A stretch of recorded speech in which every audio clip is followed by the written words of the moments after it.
Hi, and welcome to this video on how to set up your Exchange 2019 mailbox in Outlook 2019. So I'm logged into my Windows machine here, and I'm going to show you two ways of setting up a new Exchange mailbox in Outlook. The one way of doing it is if you've got no existing profile or an existing profile with a POP or IMAP mailbox in here, which is what I've got here. So I've opened up Outlook and I've got an existing POP or IMAP mailbox, and I'm going to add my Exchange 2019 mailbox to this account. Now, if you've got a profile that already has an Exchange account in there, you're not going to be able to add another one. You can only have one Exchange account. You can set up multiple POP or IMAP, but only one Exchange.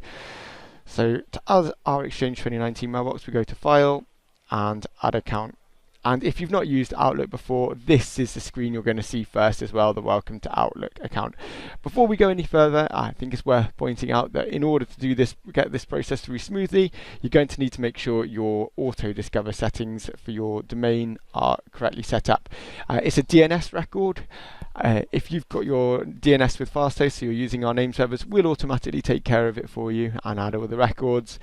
If you're using external name servers to manage your DNS, you'll need to go and add those Autodiscover records. And I've put a guide in the video description to help you with that.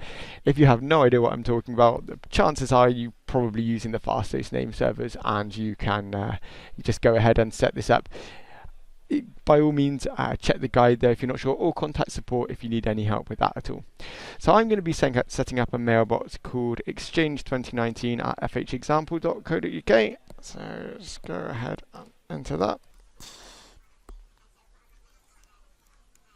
And once you've entered your mailbox, go to Advanced Options and let me set up my account manually and connect. Now this little bit here to get to the next screen usually takes a minute or two, so I'm going to go ahead and cut there and I'll come back when the next screen pops up. And we're back. So this is the next screen you're going to see, the choose account type, and go ahead and choose Exchange. And again, this next bit's going to take a little bit of time, usually a minute or two before the next sort of part of the guide comes up. So I'm going to go ahead and cut again. This is the next screen we're going to see here, just a Microsoft Outlook warning saying allow this website to configure Exchange, your mailbox. You're going to see the Autodiscover record here. Yours might be different to mine. It's going to depend on what other mailboxes you have on your account. But the important thing is the domain is livemail.co.uk, and that is true of all of them. So you can also tick that if you don't ever want that to pop up again, and click allow.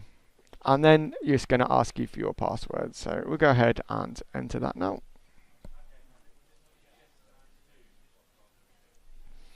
Again, click remember my credentials if you don't want that password prompt to come up fairly regularly. If you're using a shared machine, I think you might not want that, but it's just getting things ready. And so this is the next screen we'll see pop up. I did cut the video there. It took about a minute or so don't worry if it's taking a little bit longer for you. And it's just saying the delivery location might change slightly, so that's okay. So okay to that, and that's it. Account setup is complete, so we're going to go ahead and click OK there. If you check that box, it just brings up a help guide on how to set up mobile on your phone. That's going to be a Microsoft guide, not a Fasthosts guide though. Go ahead and click that, and we'll see it here now. So that's the mailbox set up and ready to use, and that is all there is to it. If you've got if you previously had an Exchange mailbox and you need to set up a profile, we'll go ahead and quickly show you that. So I've got a shortcut there, but I'll go ahead and show you here. If we go to our control panel, and I will need to close Outlook down actually for this. If you go to the mail one on here, so you want to be viewing by large icons, and then there's the mail, we'll see that. And we go to show profiles, and that was my existing profile there, the one I just added to. If we need to add a new profile, all we do is click add, give it a name,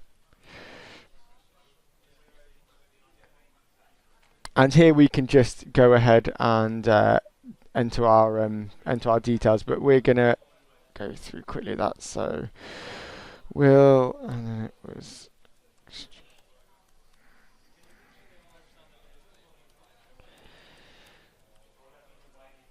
there's not really going to be too many surprises here. It's a very, very similar process to what I've just gone through, but I will just show you, and there's a good possibility. Click next on that. and it's going to go through exactly the same process as we just went through, just with slightly different screens.